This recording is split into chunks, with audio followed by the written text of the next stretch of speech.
Remember the infamous No War protest on the very top sale of the Opera House? The perpetrators are known as culture jammers, and they're the people responsible for turning advertising billboards or public walls into subversive political and social messages, often at great personal risk. It's a thankless task for those involved. The altered billboards don't last long. But now a new exhibition at the Museum of Sydney will give people a longer opportunity to admire or perhaps frown upon the work of the billboard bandits. Sharon O'Neill reports.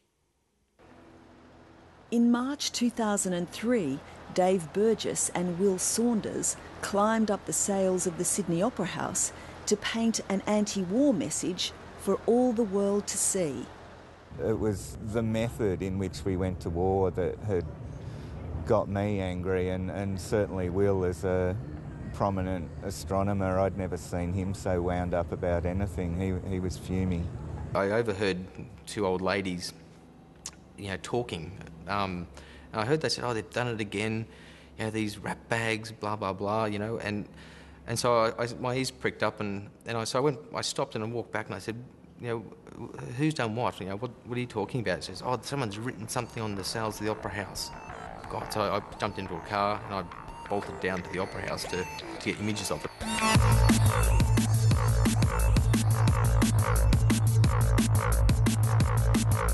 It didn't take long for the cavalry to arrive, but the damage had been done. The first words or second words the police spoke to us after we all admired the view was they looked at us and said, "It's water-based, isn't it?" And we sort of went, "No." And one of the police said, "Oh, you are in trouble."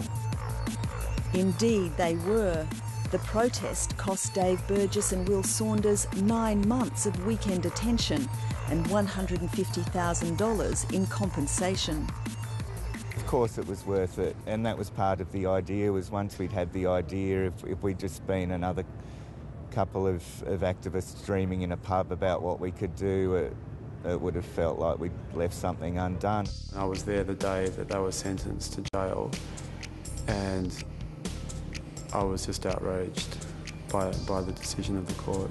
I just think it's absurd that something peaceful, obviously very provocative, but clearly for an incredibly important issue, that people should be locked up for expressing themselves like that. That outrage sparked some copycat protests. The Lonely Station started writing "No War" on every single opera house they could see, I suppose as a mark of solidarity with Dave and Will. That was done on the day that they were sentenced, and I think every Friday after that for a number of weeks, until Channel 9 finally changed their billboard so that it no longer had a picture of the Opera House on it. Neil Fennell was one of the founding members of a cultural jamming group called The Lonely Station. It was mainly, to begin with, just a group of friends from the law faculty at the University of New South Wales. We were attending demonstrations, things like that, and we were looking for something perhaps a little bit different, different ways to express ourselves, or put ideas out that were slightly less dogmatic and maybe a little bit more prankish. The group was called Lonely Station. Tell me about the origins of that. Well, it's a line from a Midnight Oil song. It just, in a way, summed up, what we were trying to be. Spray can information, cover the lonely station, a checkpoint for the state of the nation. Culture jamming is about the subversion of messaging in advertisement, and the arena for that is often in places that are difficult to reach, like building tops, on tops of silos and roadways and even ships. Dean Sewell began photographing the work of The Lonely Station in 2003, and over the years documented the group's planned actions from their inception to the end result.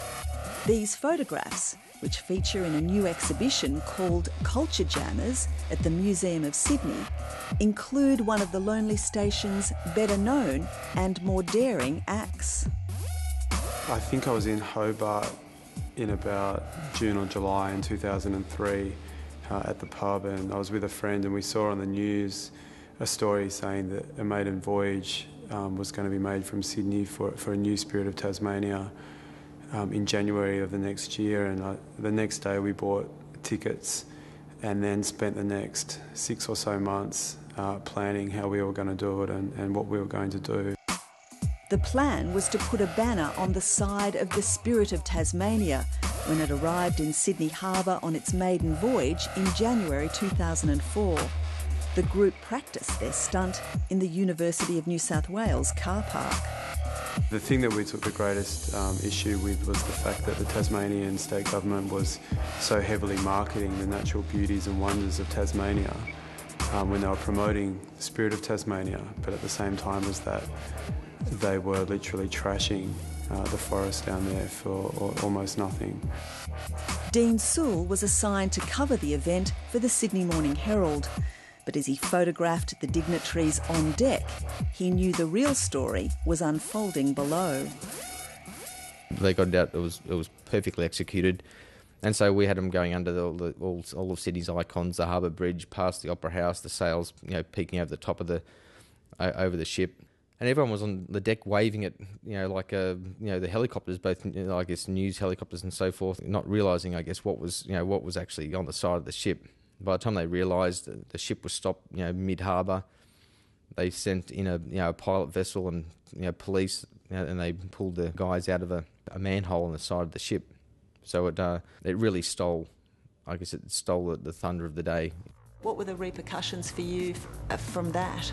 Hefty financial penalties, but it didn't take long at all to raise the money to pay those. I think from memory, Senator Brown put out some type of an announcement that we'd been hit with heavy fines, and it took about a day to raise the $7,000. And so was it worth it? Well, it was fun.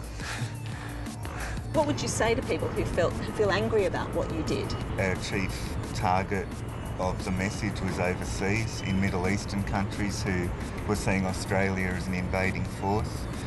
And if people are still angry about it, which of course some will be, and I experience that occasionally, is that we've served our sentence, and what's more, we didn't leave the bill, default on the bill. We fundraised it.